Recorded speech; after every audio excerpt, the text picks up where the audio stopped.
สวัสดีครับพี่น้องเอาอีกหนึ่งคลิปพี่น้องอีกหนึ่งคลิปเนาะครับเนาะตั้งแต่เช้ามาแล้วพยาการลงให้ตอนเช้าเรื่องนางสาวแพทองท่านหรือว่านายกรัฐมนตรีของไทยนะครับนะที่ยกเลิกบ่แม่นยกเลิกหรอกเลื่อนเงินดิจิทัลออกไปทางเบิดก่อนทั้งเฟส3เฟส4ที่ว่าจะได้นี่ก็ยุติซะก่อนเพิ่นว่าแล้วนำเงินมาใช้ประโยชน์อย่างอื่นงบประมาณหมุนเปลี่ยนแผนเอาเงินที่จะแจกเงินดิจิทัลเฟส3เฟส4นี่ไปหมุนใส่ทางอื่น1.57แสนล้านบาทนี่เอาไปใส่ทางอื่นเนี่ยซะก่อนว่าซั่นเพิ่นว่าเอาคลิปนี้พยาการมาต่อเนื่องเนาะครับนะเกี่ยวกับเศรษฐกิจหรือว่าการกระตุ้นเศรษฐกิจไอเดียสุดเจ๋งของคณะรัฐมนตรีชุดนี้เปลี่ยนแผนใหม่กระตุ้นเศรษฐกิจไอเดียเจ๋งชิงเงินดิจิทัลงดแจกประชาชนคนไทยต้องดูด่วนพี่น้องว่าเพิ่นมีแนวทางกระตุ้นเศรษฐกิจขึ้นมาได้จังไดนะครับนั้นแล้วก็มีแผนสำรองอีหยังถึงต้องปัญหาที่มันเกิดขึ้นมากก็คือบ่จ่ายเงินดิจิทัล 10,000 บาทเนี่ยมันเกิดอีหยังขึ้นนะครับเนาะนางสาวแพทองท่านได้อธิบายไว้ชัดเจนพี่น้องความคืบหน้าล่าสุดจากแหล่งข่าวกรุงเทพธุรกิจเมื่อวันที่19ที่ผ่านมานี่แหล่งข่าวมีที่มาที่ไปและเป็นที่น่าเชื่อถือได้เด้พี่น้องบ่แม่นว่าเป็นข่าวเฟกนิวเอามาลงเอามาข่าวมั่วๆบ่แม่นเด้ FC บางท่านบางคนเพิ่นว่าเอาข่าวมาแต่ไสว่าซั่นเพิ่นว่าเพราะยการนี่เป็นคนติดตามสถานการณ์อยู่ตลอดเวลาเนาะครับเนาะถ้าเป็นผลประโยชน์ของประชาชนคนไทยหรือว่าผลประโยชน์ของเกษตรกรชาวนาไทยนี่พยาการจะพยายามเป็นกระบอกเสียงให้บางเที่ยบางที่ยังปีกายก็ไปฮอดหูฟังรัฐบาลอีหลีพี่น้องเพราะฉะนั้นแล้ว ในเมื่อมันออกมาแบบนี้เนาะครับเนาะบ่ว่าข่าวอีหยังก็สร้างมันต้องมีคนต้านทานแล้วก็มีกระบอกเสียงเป็นปากเป็นเสียงให้กับพี่กับน้องประชาชนคนไทยรวมไปถึงเป็นกระบอกเสียงให้กับกลุ่มเกษตรกรชาวนาเฮานำแม่นบ่จังซั่นบ่เพิ่นเฮ็ดหยังมาก็มิดจิลีเพิ่นก็ว่าบ่มีไอ้เกษตรกรยอมรับแน่หยังแน่นั่นล่ะมันต้องมีคนคัดค้านหรือว่ามีคนแสดงความคิดเห็นหรือว่าเป็นกระบอกเสียงว่ามันเฮ็ดถูกหรือบ่ถูกนั่นแหละแม่นบ่พี่น้องไปเบิ่งรายละเอียดกันคือเก่าบอร์ดกระตุ้นเศรษฐกิจสกนี่ก็คือเศรษฐกิจเด้อพี่น้องบอร์ดกระตุ้นเศรษฐกิจประชุมวันนี้เคาะโครงการใหม่แทนแจกเงินหมื่นดิจิทัลนั่นล่ะวันที่19พฤษภาคม2568เวลา 6:35 นาทีพี่น้องที่เพิ่นเผยแพร่ในส่วนของแฟ้มภาพแฟ้มข่าวกรุงเทพธุรกิจเนาะครับนะสื่อออนไลน์แหล่งข่าวที่น่าเชื่อถือได้นางสาวแพทองธารชินวัตรเป็นประธานประชุมบอร์ดนโยบายกระตุ้นเศรษฐกิจวันนี้เร่งพิจารณามาตรการด่วนรองรับเศรษฐกิจโลกผันผวนเล็งยกเลิกแจกเงินหมื่นทำโครงการลงทุนแทนนี่ก็ยกเลิกอีหลีเนาะครับเนาะเป็นที่เรียบร้อยแล้วยกเลิกเป็นที่เรียบร้อยแล้วแต่ถามว่ายกเลิกอัตโนมัติหรือว่าเด็ดขาดเลยบ่ก็ยังบ่เด้ถ้าหากว่าเศรษฐกิจดีรัฐบาลมีเงินก็จะนำโครงการนี้กลับมาพิจารณาใหม่เพิ่นว่าเงินดิจิทัล 10,000 บาทนี่คนที่ยังบ่ทันได้ก็คือเฟส3เฟส4เฟส5ประชาชนทั่วไปนี่ล่ะ มีหูมีตา32ครบ 32ครบทุกประการบ่ได้เงินบ่ได้มาเบิ่งรายละเอียดต่อผู้สื่อข่าวรายงานว่าในวันนี้19พฤษภาคมนั่นแหละพี่น้อง2568เวลา 15.30 นที่ทำเนียบรัฐบาลนางสาวแพทองธารชินวัตรรัฐมนตรีนายกรัฐมนตรีมีกำหนดเป็นประธานประชุมคณะกรรมการนโยบายการกระตุ้นเศรษฐกิจครั้งที่2 2568ทับเด้ณตึกภักดีบดินทร์ทำเนียบรัฐบาลทั้งนี้สำนักงานเศรษฐกิจการคลังในฐานะเลขานุการคณะกรรมการได้แจ้งให้ในหนังสือการเชิญหัวหน้าส่วนราชการและผู้ที่เกี่ยวข้องมาร่วมประชุมเพื่อพิจารณามาตรการเร่งด่วนในการขับเคลื่อนเศรษฐกิจไทยทั้งในมตินโยบายระยะสั้นและระยะยาวรองรับการผันผวนของทางเศรษฐกิจโลกการส่งออกที่ชะลอลงจากผลกระทบที่เกิดจากมาตรการภาษีของโดนัลด์ทรัมป์รวมถึงแรงกดดันจากการปรับ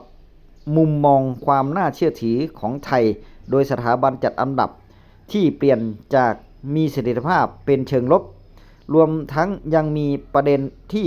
แนวโน้มภาครัฐจัดเก็บรายได้ต่ำกว่าเป้าหมายจากภาวะเศรษฐกิจ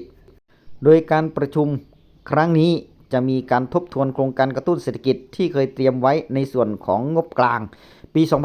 2568ในส่วนของงบกลางค่าใช้จ่ายในการกระตุ้นเศรษฐกิจ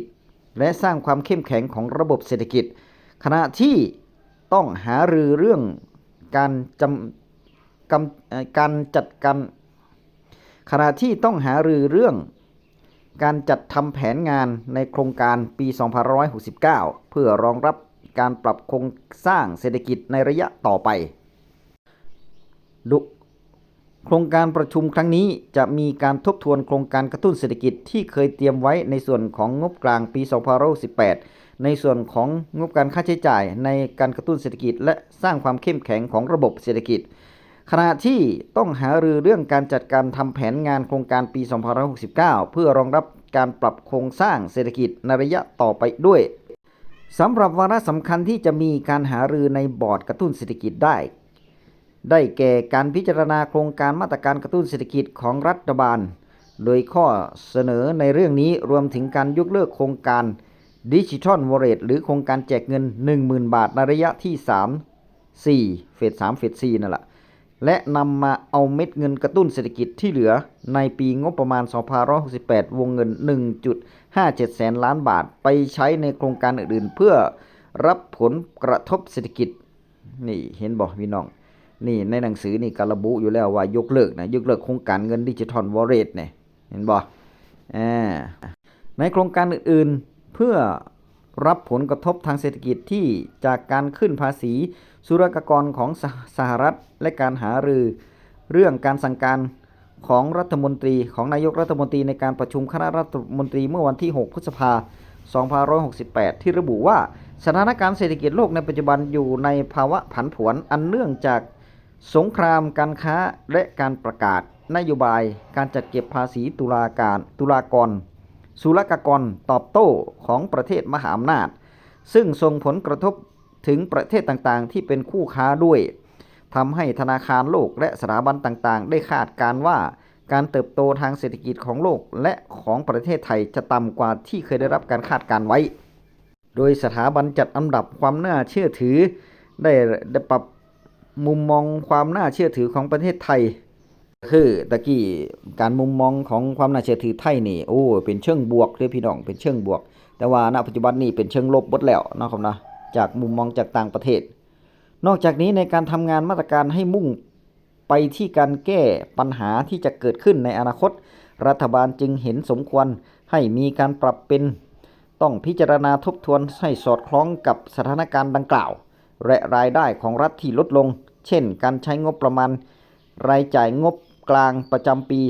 2568ค่าใช้จ่ายเพื่อการกระตุ้นเศรษฐกิจและสร้างความเข้มแข็งของระบบเศรษฐกิจการดำเนินแผนงานโครงการในปี2569ก็แสดงว่า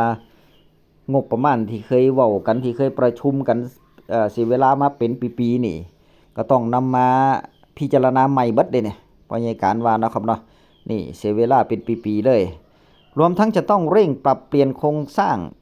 ทางเศรษฐกิจโดยให้ความสำคัญกับการสร้างการเติบโต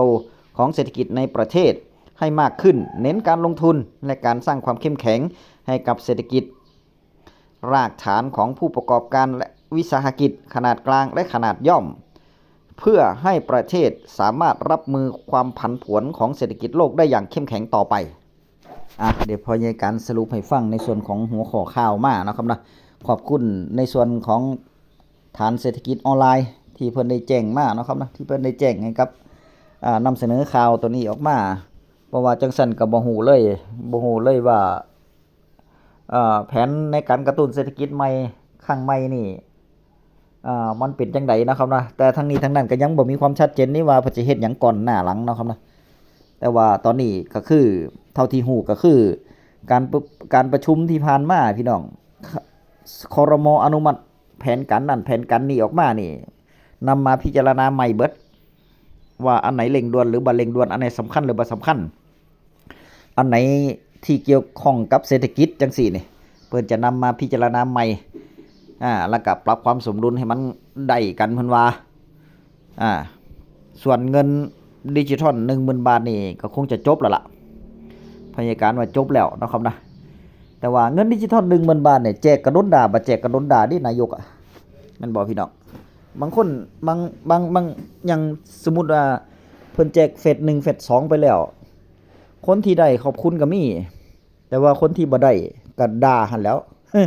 แม่นบ่อย่างเฟส1กับผู้พิการเนาะเฟส2กับผู้เฒ่านี่แต่ว่าผู้เฒ่านี่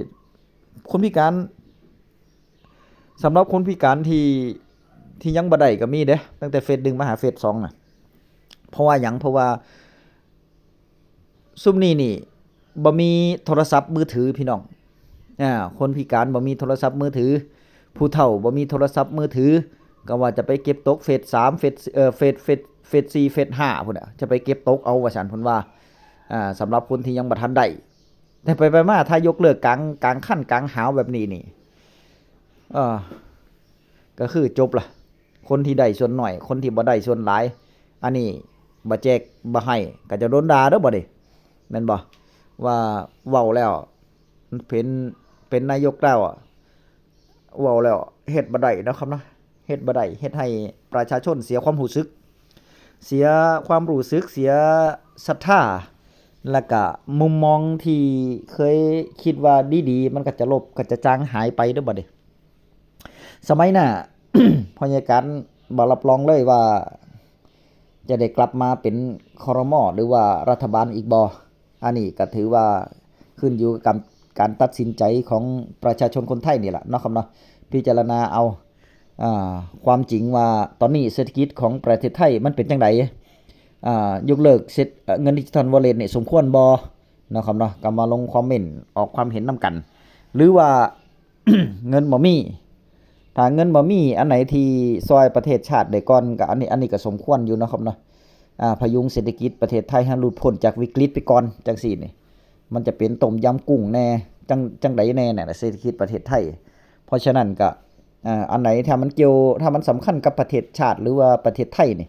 จังซี่นี่ก็สมควรนี่พี่น้องสมควรที่จะยกเลิกไปซะก่อนเนาะเงินดิจิทัล 10,000 บาทนี่พอมาแจกแล้วมันก็กระตุ้นได้บ่เต็มที่ละเพราะเศรษฐกิจมันก็บ่ดีนะครับเนาะแต่ว่าจะหากว่าเป็นเพราะว่าบ่มีเงินแล้วก็โยกย้ายเงินตัวนี้ไปเฮ็ดอย่างอื่นก่อนโดยที่เศรษฐกิจก็ยังไปได้อยู่อันนี้ก็บ่สมควรเนาะครับนะคลิปหน้าพอกันใหม่พี่น้องคอมเมนต์มาเว้านำกันเด้อเจอกันใหม่คลิปหน้าคลิปนี้สวัสดีครับ